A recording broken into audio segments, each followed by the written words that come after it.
అయితే వాటర్ పడుతుందేమో. సో మనమైతే చూద్దాము. అంతా తాటి చెట్లు చూపించినాను కదా ఇప్పుడే. సో పదండి మనం వెళ్దాము. నీళ్ళు పడుతున్నాయి అక్కడ.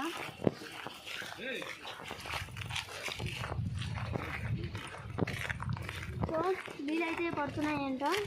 సో మనమైతే ఇప్పుడు వెళ్ళి చూద్దాము. సో గాయ్స్, తాటి చెట్టు అంతా ఎక్కడ వెళ్తుందో మీరు అందరు డౌట్ ఉంటారు కదా. చూడండి, తాటి చెట్టు అయితే కింద ఇలా మట్టిస్తారు గాయ్స్, ఇట్లా పెడతారు తాటి చెట్టు.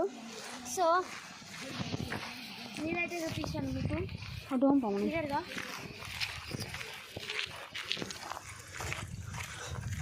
ఎండకి నీళ్ళు ఎండిపోతాయి కదా గాయ్స్, అది కూడా చెరువులో. సో ఈ తాటి చెట్టుని పడ్డండి. అదేం లేదు, అంతా ఎండిపోయింది. పోవద్దు, ఎండిపోయింది గీతక మొత్తం. పొద్దున